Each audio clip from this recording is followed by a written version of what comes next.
Welcome back to the deep dive. Today I want to start with a bit of a thought experiment for you. Okay, I am ready. So imagine if everything you knew about the American Civil War, every battle, every speech, every underlying motivation wasn't actually written down until, let's say yesterday. That is a terrifying thought for any historian. Right. For over 100 years, you'd have no books, no letters, no official records. It's just people telling stories to their kids who tell their kids who tell their kids. And then out of nowhere, one guy sits down and says, okay, I'm going to write the official version right now. You've just perfectly described the oral gap in early Islamic history. And that is the massive foundational question we are tackling today. How do we actually know what happened in the earliest days of Islam? Because when you look at the timeline, there is this huge silence. You have the Prophet Muhammad's death, and then you have the canonical books of history and sayings, the Hadith, appearing over a century later. It's a period where history was completely fluid. It was living in people's chests, not on paper. Exactly. Yeah. And when you dig into how that fluid memory turned into hard text, literally all roads seem to lead back to one specific, slightly mysterious figure. They really do. I mean, you cannot study early Islam without colliding with Muhammad ibn Muslim ibn Shab al-Zuhri. Where's Zuhri? Yes. He died in 742 CE. And honestly, calling him a scholar feels like a massive understatement. In the field, he's often called the architect or the linchpin of the entire early tradition. I was looking at the research before we started, and the sheer volume of material attributed to him is just insane. Oh, it's staggering. If you look at just the 6 canonical Sunni collections of hadith alone, Al-Zuhri is cited in approximately 3,500 narrations. 3,500. 3,500. That's not just a contributor, that's a bottleneck. Exactly. He is the funnel through which a massive amount of information passed from the very first generation of Muslims to the rest of history. So our mission today is to really figure out, who was he?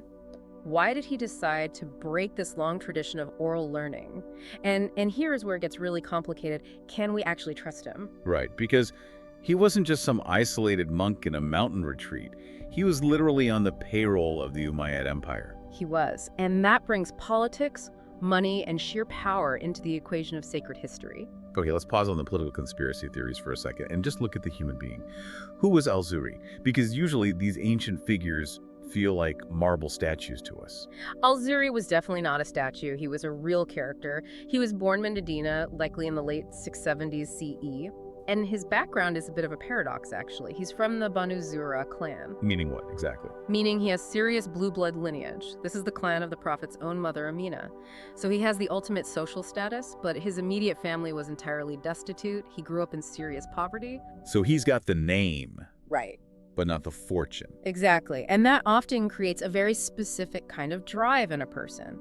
The sources say he had this insatiable, almost obsessive hunger for knowledge. He wasn't just casually attending lectures, he was actively hunting down information. I read this detail in our sources about him drinking honey syrup. Yes. Like, he was just chugging it. He believed it sharpened his memory. He was completely obsessed with retention. But there's a much more important detail that tells you about his personality. He was actively mocked by his peers. Mocked for what? Being a nerd? For writing? Wait, mocked for writing? I thought these were all scholars. You really have to understand the mindset of 7th century Arabia. Memory wasn't just a useful skill, it was a virtue. It was a cultural badge of honor. If you had to write something down, it heavily implied your mind was weak. It was seen as a crutch. Like using a calculator for simple math today. It's seen as cheating. Exactly. But there was a deep theological fear attached to it, too. They were terrified that if people started writing down the prophet's words or historical anecdotes, those pages might physically get mixed up with the pages of the Quran. They desperately wanted to keep the divine revelation completely distinct from human history.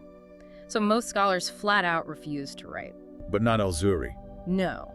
While his peers were proudly reciting everything from memory, Al-Zuhri was the guy sitting in the corner with a stack of wooden slates and parchment, just frantically scribbling.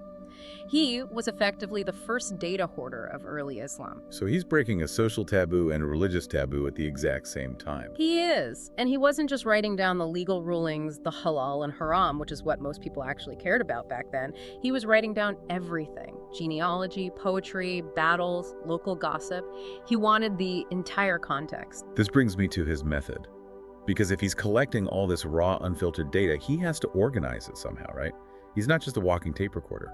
Correct. And this is exactly why we call him the architect. Before Al-Zuhri, you might get a tiny snippet of a story from one person and another little snippet from someone else. Al-Zuhri was the very first to take these disparate reports and weave them into a single, coherent narrative. He used what's called a collective isnad. Break that term down for us. So an isnad is the chain of narrators. Instead of saying person A told me X and person B told me Y, he would say person A, B, and C all told me about this one way, and here is the combined, synthesized story. That sounds remarkably like modern history, or even journalism. He's taken the raw footage and editing it into a documentary? He is, and that's why he's the bridge. He studied under the 7 jurists of Medina and actual surviving companions of the Prophet, like Anas ibn Malik, and then he turned around and taught the massive compilers who came after him, like Malik ibn Anas and Ibn Ishaq. If Al-Zuhri isn't there, the entire bridge collapses. Okay, so we have this obsessive honey-drinking, note-taking genius, but he's doing all of this on his own time. When does the government actually get involved? Because you mentioned the state earlier. This is the massive turning point. It happens under Caliph Umar II, right around the year 100 AH. Umar II is a fascinating figure. He's often viewed by later historians as the quote-unquote good Umayyad, very pious. And he was terrified. Terrified of what? That the knowledge was physically vanishing. The scholars of that first century were dying out fast. That oral gap we talked about was about to become a permanent silence. So he formally commissioned Al-Zuhri to collect and officially write down the traditions. So it went from a weird personal hobby to a strict government mandate. Yes. And Al-Zuhri had very, very mixed feelings about this. There's a famous quote from him that survives. These rulers forced us to write hadiths. Forced? That's a really strong word. It is. It sounds like he was bullied. Or maybe even coerced into writing whatever they wanted him to write. That is exactly how his harshest critics interpret it. But most modern historians argue he wasn't forced to lie. He was forced to record. He was forced by the state to break that cultural taboo we talked about earlier. He actually later lamented, saying, "Now that the rulers have written it, I am ashamed I do not write it for anyone else but them." Wow. That sounds like he was genuinely worried about knowledge becoming a complete monopoly of the state. Yeah. Like, if the king has the only history book, the king controls the truth. Precisely. It marks the permanent transition of Islamic knowledge from private, informal circles into state-sponsored texts. And once the state is officially involved, people immediately start getting suspicious.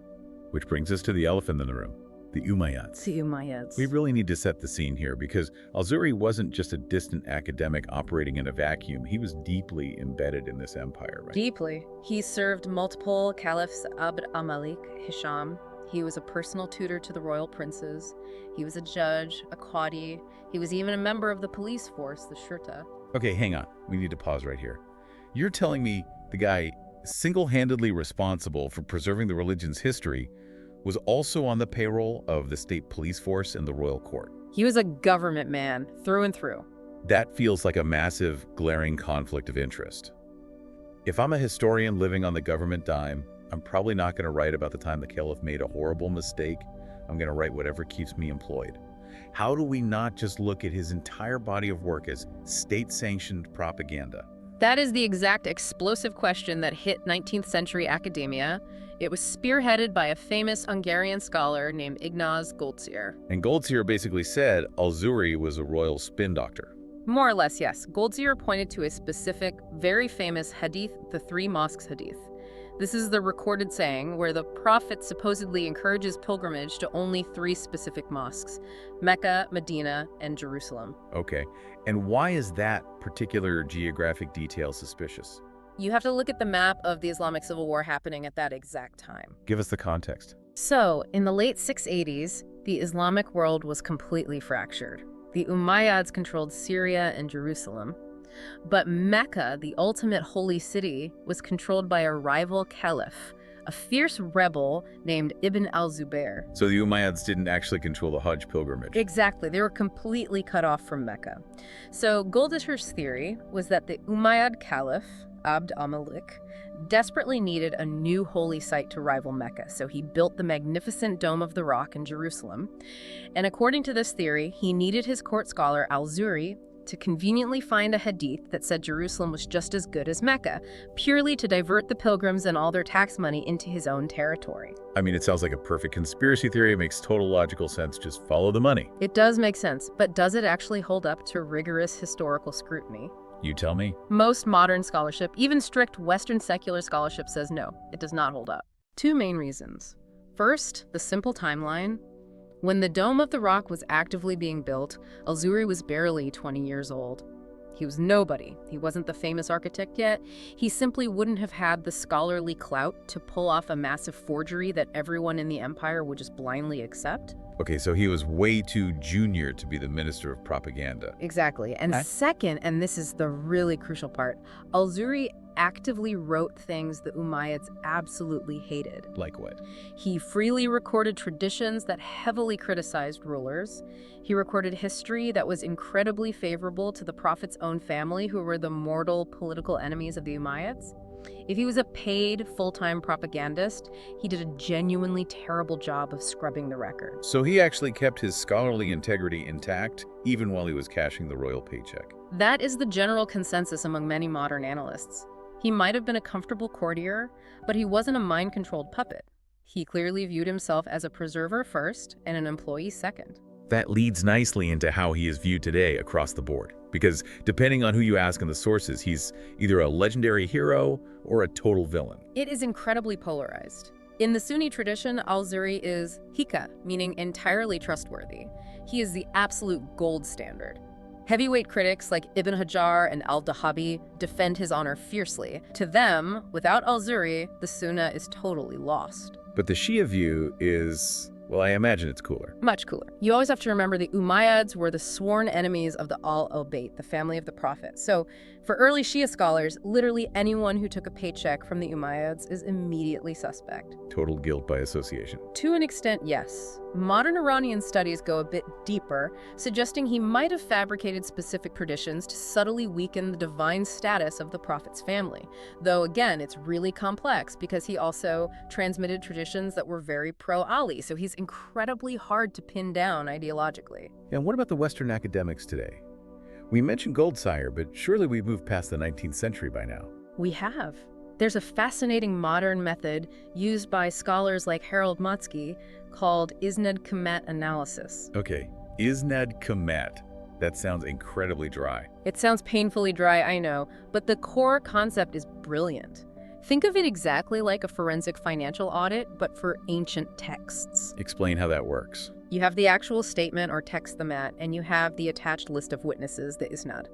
Motzky doesn't just look at one or the other in isolation. He maps every single variation of them out like a giant interconnected spider web. Okay, I am picturing a massive web. If Al-Zuhri entirely invented a story out of thin air in the year 700, then all the subsequent chains of transmission going forward should logically converge on him like a single bottleneck. He would be the absolute only source. Right. But if Motzky finds independent chains that bypass Al-Zuhri entirely, meaning people telling the exact same story who never met Al-Zuhri, who lived in completely different cities, and whose chains go all the way back to other companions, then Al-Zuhri physically couldn't have invented it. He was just one of many people passing it along. So it's exactly like corroborating witnesses in a criminal trial. If 5 people who absolutely don't know each other tell the exact same story, it's probably not completely made up by just one of them. Exactly. And Motzky's rigorous analysis generally vindicates Al-Zuhri. It proves mathematically that he was preserving genuine, widespread material from the 1st century, not just inventing it in a royal court. That is fascinating. It's like applying modern data science to ancient religious texts. It really is. I want to pivot here to something a bit lighter, or at least a lot weirder. We have this list of 100 taboo questions from the source material we reviewed, and I picked out a few specific details about Al-Zuhri that just made me stop in my tracks. Let's hear them.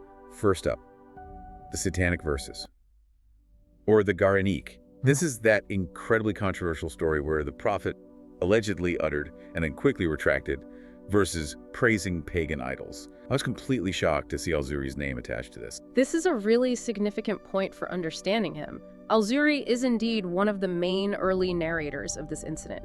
Now keep in mind, most later Islamic theologians absolutely reject the story entirely. They argue it's fabricated, it wildly contradicts the Quran, it's just theological impossible.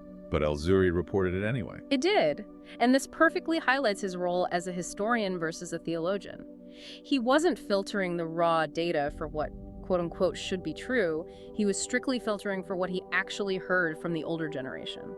He preserved the narrative, even the highly uncomfortable parts. You know, that actually makes me trust him more. Really? Why? Because if he was genuinely trying to create a perfect, sanitized, state-approved version of the religion for the caliph, that story would absolutely be the first thing to hit the shredder. Exactly. It powerfully argues against him being an ideological censor. He meticulously wrote down the difficult, messy stuff too. Okay, next one. The hair dye. Ah, yes. The vanity of the great scholar. Apparently, he dyed his hair black, or maybe red, depending on the source, and he wore these brightly dyed garments. And this was actually a massive controversy. It was huge. There were respected contemporaries of his, like Abu Jafar al-Razi, who actually point blank refused to take hadith from him purely because he dyed his hair. That seems, incredibly petty. Like, I won't accept your history of the world because you use hair product. It sounds funny now, but it reflects the intense moral scrutiny these early scholars were constantly under. To some purists, dyeing your hair black looked like outright deception. You are trying to appear much younger than you actually are. And their rigid logic was, if you are willing to deceive people about your own age, maybe you are willing to deceive people about what the prophet said. Wow. Purity tests were intense back then. They really were. But eventually, the vast majority of scholars rationally decided that personal grooming choices don't magically negate a photographic memory. But it is a great detail because it reminds you that he was a real breathing person with personal style, living in a society that fiercely judged those minor things. Speaking of photographic memory, that brings me right to the third point. The claim that he completely memorized the entire Quran in just 80 nights. Is that even physically possible? It's highly likely an exaggeration. In academia, we call it hagiography writing that intentionally turns a normal person into a saint. But even if the literal number 80 is a complete myth, it reflects a very genuine reputation he held. He was famous across the empire for having a mind like a steel trap. He actually once said, "I have never stored anything in my heart and then forgotten it." Which brings us right back to why he's so incredibly important today. If you're going to trust one single guy to bridge the massive gap between the oral world and the written world, you definitely want the guy who claims he never forgets anything. You absolutely do, but you also have to accept the inherent risk that comes with that. What? The risk of the single point of failure. Al-Zuhri is the spider sitting in the center of the web. Whether you view him as a deeply pious preserver who single-handedly saved the tradition, or a compromised courtier who shaped the narrative to please kings, you simply cannot bypass him. He is the funnel of early Islam. And that leads to the big takeaway for our listeners today. Why does a guy who died 1,300 years ago matter to us right now? It matters deeply because it forces us to confront the harsh reality of how history actually works. We all like to think of history as a perfect, objective video recording of the past, but it's not. It's a giant game of telephone that eventually gets written down by someone. And it gets written down by flawed human beings. Even the most sacred history passes through entirely human hands. It only survives today because of individuals who made very specific, heavy choices to write, to organize, to collaborate with the state. Al-Zuhri shows us that the preservation of any history isn't a passive, natural process. It's an active and sometimes very political struggle. It really makes you wonder, if Al-Zuhri had been a strict purist, if he had boldly refused the caliph's direct order to write because of the cultural taboo, or if you just refused to work for the Umayyads on principle, what would we actually have left? We might just have total silence. We might have completely lost the first entire century of Islam. And conversely, and this is the thought I want to leave everyone with, today we know history is written by the victors. The Umayyads held the power and Al-Zuhri held the pen. So if Al-Zuhri decided to write it for the rulers, how much of what we accept as the absolute truth is actually just the Umayyad version of events? And more importantly, what happened to all the voices of the people who opposed them, who didn't have a genius with a photographic memory on their side? Did their history even have a chance to survive? That is exactly the question that keeps historians up at night. Thanks for diving deep with us. We'll see you next time.